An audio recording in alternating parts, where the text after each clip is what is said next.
Students, मैं बोल रहा हर बार फिर से हम लोग फ्रेंच रिवॉल्यूशन के अगले टॉपिक पे आ गए हैं। इसके बारे में बात कर रहे हैं।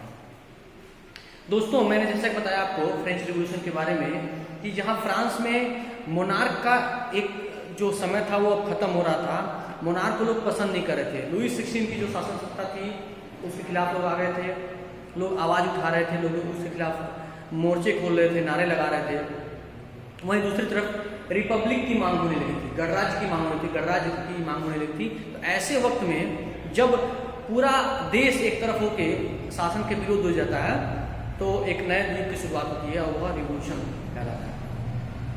इसी रिवॉल्यूशन में एक नया दौर में शुरुआत हुआ, एक नए फेज की शुरुआत हुई जहाँ पे जो स्लेव होते थे, गुलाम, यानी पहले के लोग जो है, अगर जो उस दौर की बात करें, खास करके मध्यकालीन इतिहास की बात करें, तो उस दौर में लोगों को खरीद फरोख्त किया जाता था, गुलामी होती थी, जिसको बाद में हालांकि संयुक्त राष्ट्र संघ ने उसको खत्म कर दिया, बैन कर दिया 1940 के आसपास, 45 के आसपास जब संयुक्त राष्ट्र संघ की स्थापना हुई थी। उसके बाद से दास प्रथा जैसी चीज़ों को उसने पूरी तरह से बैन लगा दिया कि ये चीज़ें नहीं होनी चाहिए, कोई व्यक्ति से गुलाम नहीं हो सकता है, स्वतंत्रता, इक्वलिटी ये सबके पास होनी चाहिए कि हर व्यक्ति स्वतंत्र है अपना काम करने के लिए, वो ऐच्छिक रूप से वो कोई काम करे, उसको दबाव देकर जबरदस्ती उसके साथ नहीं करा जा सकता। यह भी एक अलग नीति थी, एक पॉलिसी थी। तो ऐसे में जो गुलामी थी, स्लेवरी थी, उसका भी एक, अब उसके खिलाफ भी आवाज़ उठने लगी पूरे देश और दुनिया में, जहाँ पे चाहे यूरोपीय देश हो, चाहे फ्रांस हो, अमेरिका हो, अफ्रीका हो, सभी देशों में दास प्रथा थी। दास प्रथा के खिलाफ आवाज़ उठनी शुरू हुई। शुरुआती दौर में फ्रांस ने उठाया, उसके बाद से अफ्रीका और अमेरिका में, जैसे अमेरिका जैसे खास करते हैं, अमेरिका में इस वजह से था क्योंकि अमेरिका में जो ब्लैक पीपल होते थे उनके खिलाफ अन्याय होता था, उनके खिलाफ एक अलग साजिश होती थी, उनको दबा के रखा जाता था, उनके साथ अन्याय होता था। तो उन्होंने आवाज़ उठाई और खास करके ये लोग जो गुलाम होते थे, लेबर होते थे इस वर्ग के, उनको दबाया जाता था। तो उन्होंने आवाज़ उठाई और उसको धीरे धीरे उसके खिलाफ एक मूवमेंट शुरू हो गया।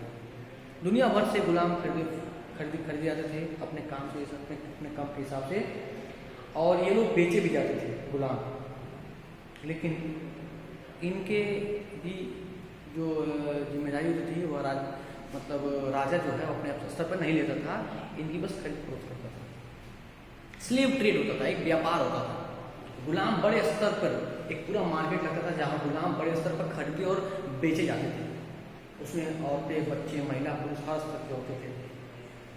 और फाइनली जो है 1794 को लेजिस्लेटर एक कानून बनता है और सभी गुलामों को, दुनिया मतलब खास करके फ्रांस में सभी गुलामों को आज़ाद कर दिया था ओवरसी प्रोसेशन के रूप में।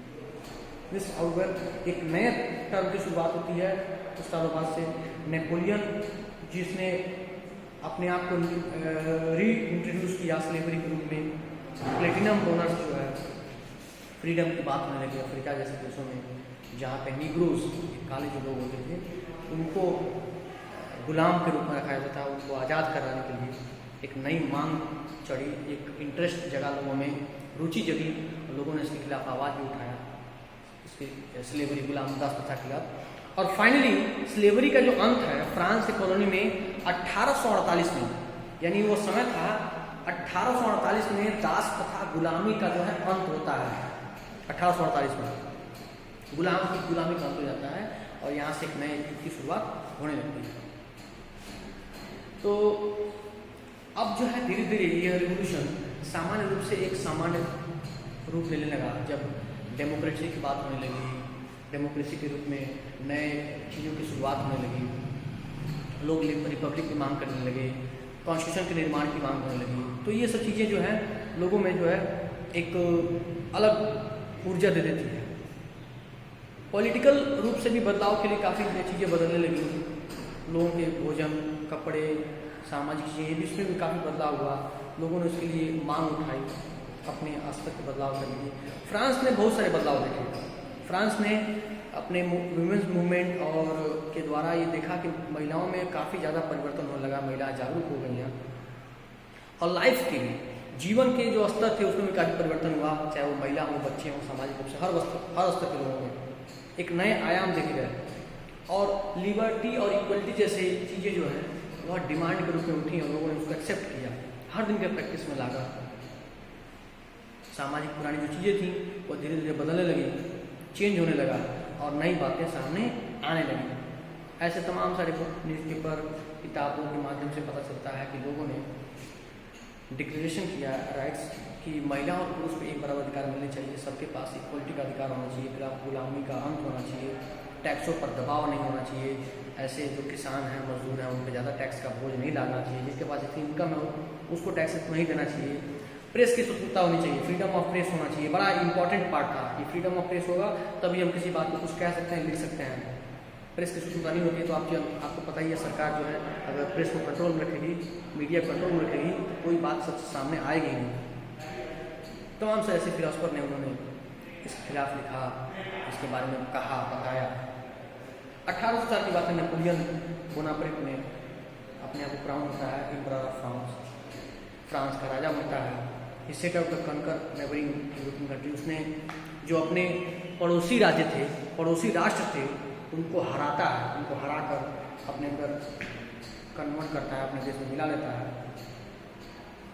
और नेपोलियन की जो शासन सत्ता थी वो काफ़ी मजबूत थी, उसने अपनी मौजूद आर्मी बनाई थी, उसने अपनी पावर को बढ़ा दिया था, अपने सिस्टम को सही कर दिया था, अपनी ट्रेजरी को बढ़ दिया था सही तरीके से करने के लिए, और सही शासन करने का तरीका उसने सीखा।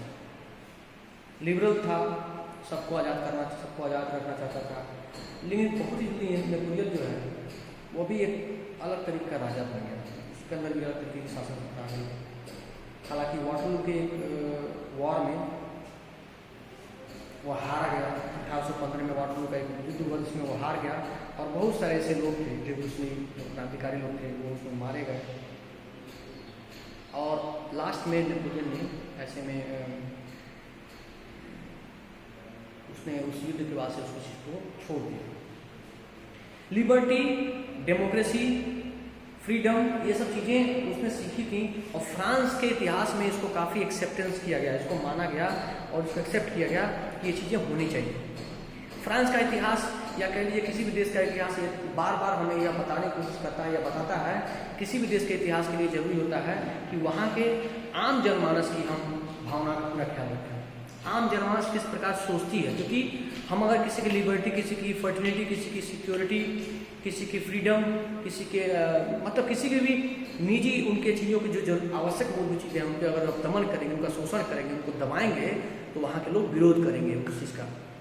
फ्रांस में भी ये हुआ, हर स्तर पर क्रांतियाँ इसी वजह से हुई कि वहाँ के लोगों का दमन किया गया, शोषण किया गया राजाओं के द्वारा, चाहे वहाँ के तानाशाहों के द्वारा, नेपोलियन जैसे तानाशाहों के द्वारा बार बार वहाँ के लोगों का जो दमन किया गया तो वहाँ के लोग उसको पसंद नहीं किए।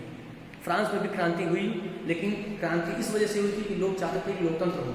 लोकतंत्र की शुरुआत ही यही होती है कि जब लोग चाहते हैं कि शासन और सत्ता लोगों के हिसाब से बने, लोगों के लिए बने। इसकी प्रारंभ भी ऐसी हो कि जैसे for the people, of the people, by the people, सिर्फ कहते नहीं है, यह होना भी चाहिए। और जब यह होता है कि जनता के हित के ख्याल रखा जाता है, जनता के बारे में सोचा जाता है, तब वास्तव में विकास की एक अलग दूरी बनती है। फ्रांस में काफ़ी बदलाव हुए, वोट देने के अधिकार के लिए महिलाओं ने तमाम सारे क्रांतियाँ की कि हमको वोट देने का अधिकार हो, हमको इक्वलिटी का अधिकार हो, समान वेतन मिले। और फिर फार्मर जो किसान होते थे उन्होंने अपने अधिकार की बात की थी। और सबसे जो महत्वपूर्ण था वो ये था कि दास प्रथा का अंत होना। देश और दुनिया में सबसे जो बड़ी कुरीति थी वो त्याग थी और दास प्रथा थी, उसको भी खत्म किया गया किसी रूप में, और ख़त्म करके फाइनली एक नई युग की शुरुआत की गई थी और फ्रांस में एक नया समाज बनने लगा था।